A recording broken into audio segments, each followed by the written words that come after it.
warahmatullahi wabarakatuh. Perkenalkan, nama saya Vika Oni Laskia dengan NRP 22132582. Di sini saya akan menjelaskan tugas anatomi fisiologi sistem pencernaan digestif dengan dosen pengampu Bapak Henry Didiartono, Eskap NS MPD. Pengertian sistem pencernaan. Sistem pencernaan merupakan serangkaian jaringan organ yang memiliki fungsi untuk mencerna makanan, yang mana makanan-makanan tersebut akan diproses secara mekanik ataupun kimiawi.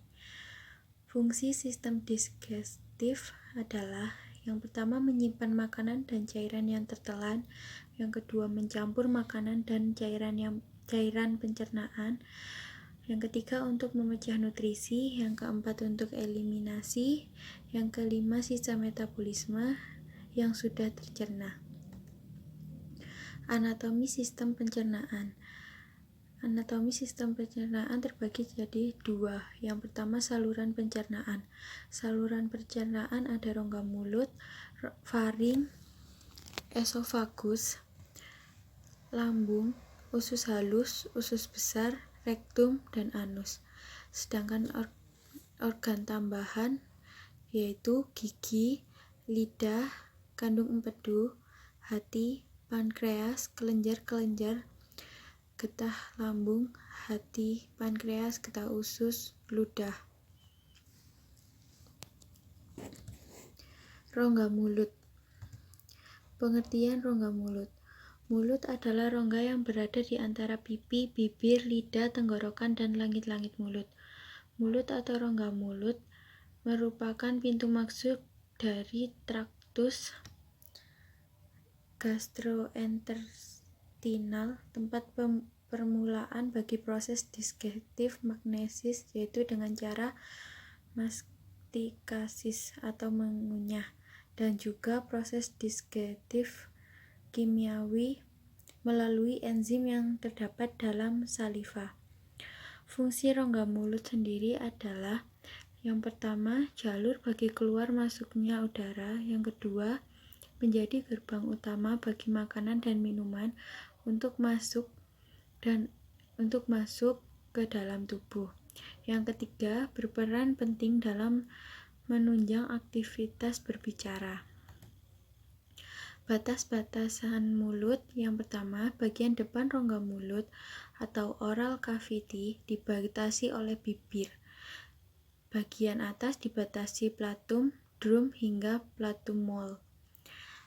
Atap mulut dibentuk oleh platum lidah yang terletak di antara serta terikat pada tulang hyoid. Platum drum adalah membran mukosa yang terletak pada jaringan tulang. Platum lunak mempunyai pusat otot rangka dan banyak kelenjar mukosa pada lapisan submukosanya. Bagian-bagian mulut. Secara umum mulut terdiri atas dua bagian, yaitu yang pertama rongga mulut bagian luar, yaitu ruang di antara gusi, gigi, bibir, dan pipi. Rongga mulut bagian dalam, yaitu rongga yang dibatasi sisinya oleh tulang maksilaris, platum, dan mandibularis di sebelah belakang bersambung dengan faring. Yang kedua, faring atau paring. Pengertian adalah suatu kantong fibromuskuler yang berbentuk seperti corong, yang berada di bagian atas dan sempit di bagian bawah, serta terletak pada bagian anterior kolum vertebra yang panjangnya kurang lebih 14 cm. Terletak pada dasar tengkorak bergabung ke dalam esofagus. Merupakan tempat persimpangan antara jalan pernafasan dan jalan makanan.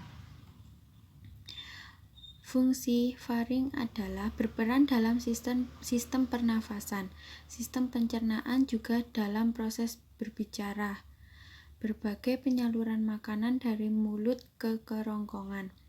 Sebagai penyaring pengatur tekanan, juga bisa mengatur kelembaban udara yang masuk.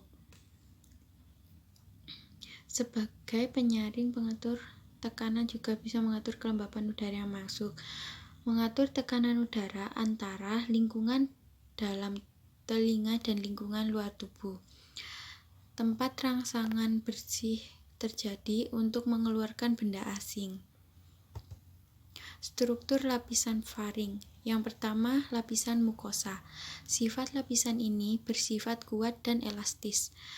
Pada lapisan ini terdapat epitel yang memiliki sel goblet sebagai penghasil mukus atau cairan kental. Mukus tersebut berfungsi melindungi dinding faring. 2. Lapisan fibrosa adalah jaringan yang bersifat kuat dan sedikit elastis. Jaringan fibrosa tersusun atas serat kolagen.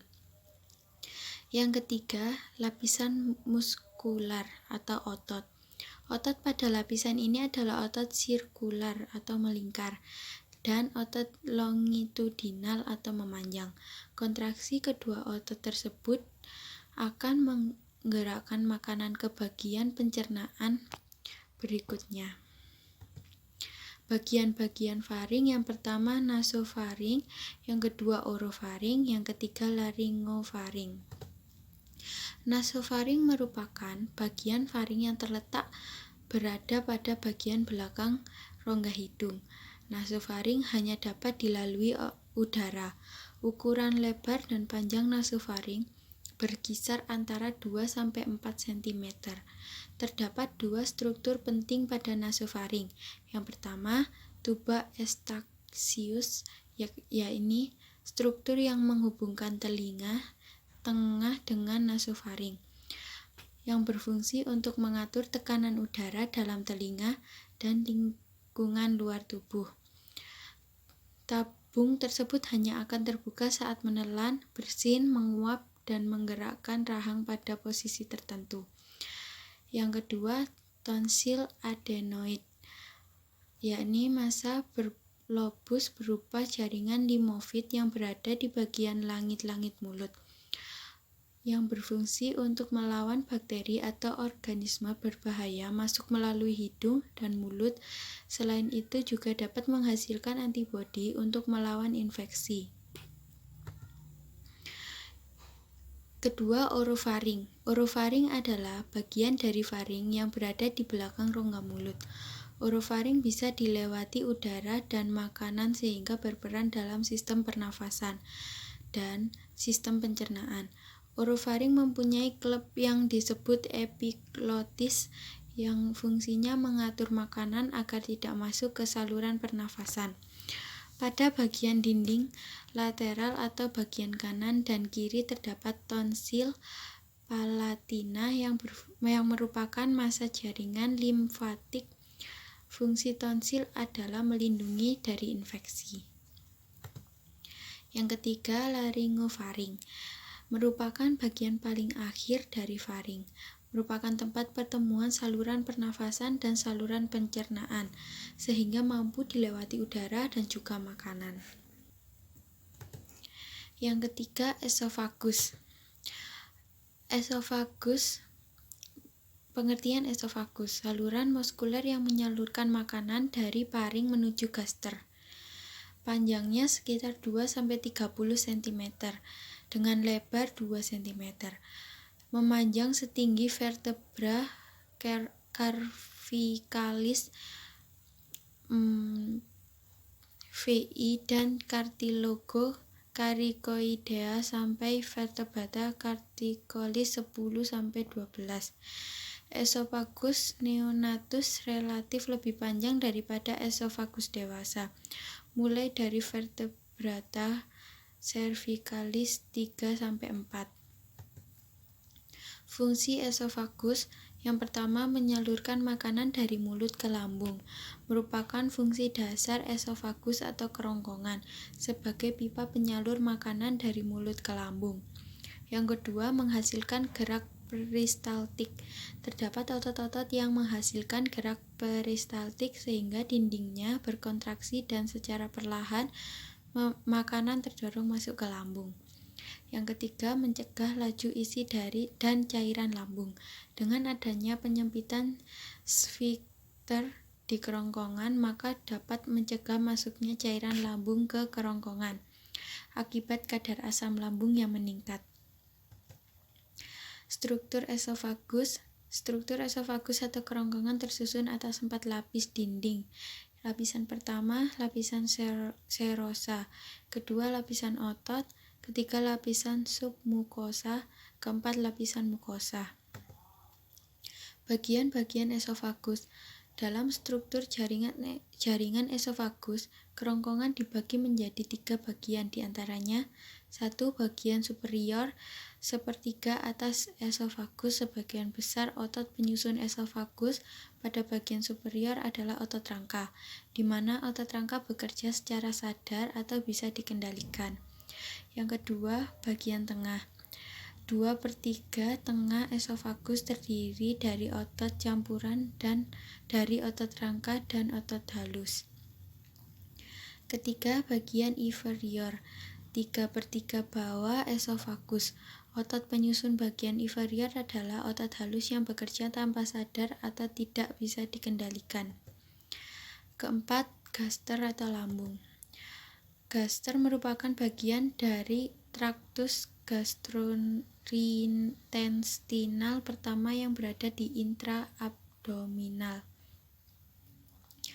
Berada di antara esofagus dan duodenum, berada di dalam peritoneum dan ditutupi oleh omentum, berada di daerah epigastrium dan meluas ke hipochondrium kiri, berbentuk melengkung seperti huruf J.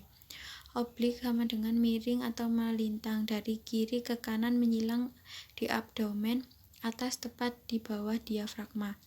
Kapasitas normal lambung adalah 1-2 liter. Lambung memiliki lengkungan yang dinamakan kurva major di sebelah kiri dan kurvatura minor di sebelah kanan. Fungsi secara umum sebagai tempat penyimpanan makanan, produksi kimus, digesti protein, produksi mukus, 5 menghasilkan enzim-enzim dan hormon pencernaan. Enzim-enzim yang dihasilkan yaitu enzim pepsin, enzim lipase, asam klorida, hormon gastrin yang berfungsi merangsang produksi asam lambung dan membantu pergerakan lambung. Secara fisiologi, lambung memiliki fungsi motorik dan fungsi sekresi. Fungsi motorik lambung ada 3, yaitu penyimpanan makanan sampai dapat diproses di dalam lambung, pencampuran makanan dengan sekresi dari lambung sehingga membentuk kimus, pengosongan kimus dengan lambat dari lambung pada kecepatan sesuai untuk pencernaan dan absorpsi usus halus. Bagian-bagian lambung yang pertama, pars cardiaca, bagian gaster yang berhubungan dengan esofagus di mana di dalamnya terdapat ostium cardium. Pars cardiaca merupakan jalan masuk lambung berupa daerah kecil di sekitar muara esofagus. Yang kedua, fundus gastricum, bagian yang berbentuk seperti kubah yang berlokasi pada bagian kiri dari kardia dan meluas ke superior, melebihi tinggi pada bagian gastroesophageal junction. Ini masuk ke dalam lambung bagian teratas. Fundus gastrium merupakan bagian kranial yang melebar dan berbatasan pada kubah diafragma kiri. Yang ketiga, corpus gastrium merupakan 2/3 bagian dari lambung dan berada di bawah fundus sampai ke bagian paling bawah dan melengkung ke kanan membentuk huruf J. Pras bagian pylori terdiri dari 2 bangunan yaitu atrium pyloricum dan pylorus. Pylorus merupakan daerah sphincter yang menebal di sebelah distal untuk membentuk sphincter pyloricus yang berfungsi mengatur pengosongan isi gaster melalui ostium pyloricum ke dalam duodenum. Batasan-batasan gaster atau lambung. Bagian superior berbatasan dengan bagian distal esofagus. Bagian inferior berbatasan dengan duodenum. Bagian arterior berbatasan oleh bagian superior diafragma pada bagian arterior dan musculus rectus abdominis, dan bagian kanan oleh lobus hepatis sinistra. Bagian posterior lambung berhubungan dengan pankreas, adrenalis, sinister, ginjal, dan diafragma. Usus halus. Pengertian usus halus merupakan saluran berkelok-kelok yang panjangnya sekitar 6-8 meter, lebar 25 mm dengan banyak lipatan yang disebut villi atau jonjot-jonjot usus. Villi berfungsi memperluas daerah penyerapan usus halus sehingga sari-sari makanan dapat diserap lebih banyak. Di dalam tiap villi terdapat pembuluh darah kapiler dan lakteal atau saluran limfe yang berfungsi untuk transport makanan yang terabsorpsi, di antaranya absorpsi karbohidrat, protein, dan lemak. Usus halus menghubungkan lambung dengan sekum atau kolon. Fungsi usus halus yang pertama menyerap nutrisi dari makanan. 90% pencernaan dan penyerapan makanan terjadi di usus halus. Yang kedua, selain mencerna makanan, usus halus juga menyerap nutrisi dari makanan seperti lemak, karbohidrat, protein, vitamin, dan mineral. Kemudian diserap dan dialirkan ke dalam darah. Yang kedua, memudahkan nutrisi digunakan oleh tubuh. Usus halus menerima enzim pencernaan dari pankreas dan empedu, lalu menghancurkan makanan dengan enzim pencernaan tersebut sehingga membuatnya lebih mudah dicerna dan digunakan oleh tubuh. Fungsi usus halus. Duodenum mengeluarkan hormon sekretin dibantu pankreas untuk menetralkan makanan dari lambung yang bersifat asam sebelum mencapai jejunum. Usus halus membantu menjaga keseimbangan cairan dengan menyerap 80% air yang dicerna oleh tubuh dan juga menyerap elektrolit. Usus halus membantu melawan bakteri penyebab penyakit yang tertelan dalam makanan dengan metabolisasi sel sistem kekebalan tubuh. Usus halus terbagi menjadi 3 bagian, yaitu yang pertama duodenum atau usus 12 jari dengan panjang kurang lebih 25 cm. Yang kedua jejunum atau usus kosong dengan panjang kurang lebih 7 meter. Yang ketiga ileum atau usus penyerapan dengan panjang kurang lebih 1 meter. Yang keenam usus besar. Usus besar atau kolon adalah bagian usus antara usus buntu dan rektum atau menghubungkan ileum dengan rektum. Panjangnya kurang lebih 1,5 meter atau 5-8 kaki, diameternya 6-3 cm. Kolon terbagi menjadi cecum, kolon, dan rektum. Kolon ini terdiri dari kolon menanjak, kolon melintang, kolon menurun, dan kolon sigmoid.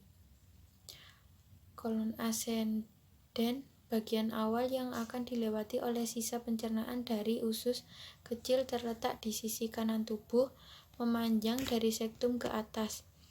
Kolon transversum, kolon yang bagian atas terletak mendatar dan membentang dari sisi kanan ke sisi kiri rongga perut.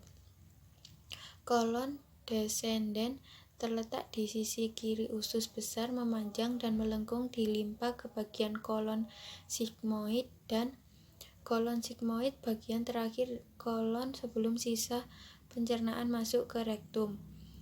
Terletak di bawah kolon descendens berbentuk seperti huruf S.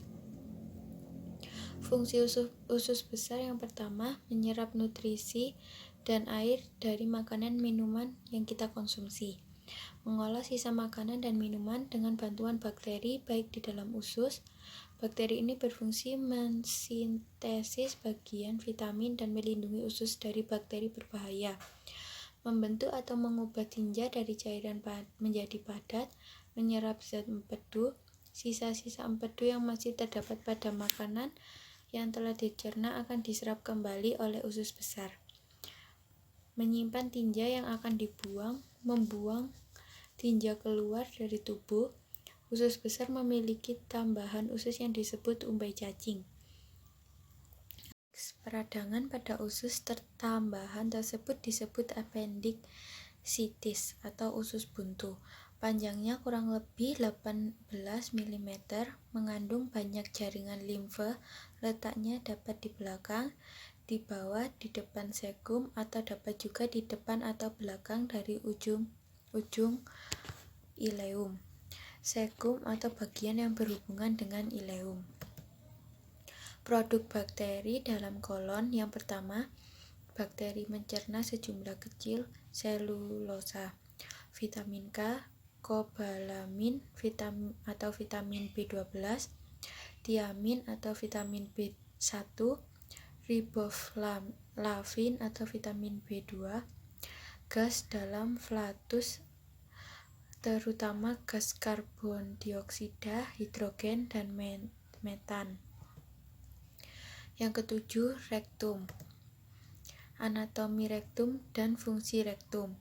Panjang berkisar 10-15 cm dengan keliling 15 cm pada rektosigmoid junction 8 dan 35 cm pada bagian ampula yang terluas. Lapisan mukosa, submukosa, muskularis atau sirkuler dan longitudinal, dan lapisan serosa. Tempat penampungan vases, mendorong vases untuk keluar, dan adanya mukosa memungkinkan terjadinya penyerapan yang tidak dapat diabaikan. Hal ini menguntungkan pada pengobatan dengan suppositoria dan lavement nutritif. Fisiologi rektum. Defekasi adalah proses pengeluaran sisa-sisa makanan dalam bentuk feses dan dikeluarkan melalui anus. Di dalam rektum, saraf sensorik dirangsang dan akhirnya sadar akan kebutuhan defekasi. Refleks defekasi dimulai adanya regangan di dinding rektum oleh massa feses, dorong massa feses ke rektum, lalu bila keadaan telah memungkinkan, sphinkter ani akan relaksi atau defekasi. Yang kedelapan, anus. Pengertian anus. Anus berbentuk saluran dengan panjang 3,5-5 cm yang tersusun atas otot-otot dasar panggul dan 2 sphinkter atau otot yang fungsinya seperti katup. Beberapa bagian anus terbentuk dari lapisan kulit. Bagian luar dubur dilapisi oleh kulit luar yang menyambung anus, tersusun atas 2 sphinkter yang terletak di dinding usus dan di dasar panggul. Yang pertama, sphinkter anus internal. Bagian ini mengelilingi 2/3 bagian atas saluran anus. Sphinkter anus internal tersusun dari penebalan otot polos yang melingkar pada dinding anus. Gerakan otot pada sphinkter anus bekerja di luar kesadaran Anda. Artinya tanpa perlu ada kontrol, sphinkter ini sudah melakukan kerjanya. Sphinkter anus eksternal. Otot ini mengelilingi 2/3 bagian bawah anus dan tumpang tindih dengan sphinkter internal. Sphinkter eksternal menyatu dengan otot puborectalis di dasar panggul. Fungsi anus yang pertama, fungsi anus adalah untuk mengeluarkan feses dari saluran pencernaan. Dalam hal ini, fungsi anus pada lapisan atas berguna untuk mengenali zat buangan yang akan keluar, apakah berbentuk cair, gas, atau padat. Terima kasih, sekian dari saya. Bila ada salah kata, mohon maaf. Wassalamualaikum warahmatullahi wabarakatuh.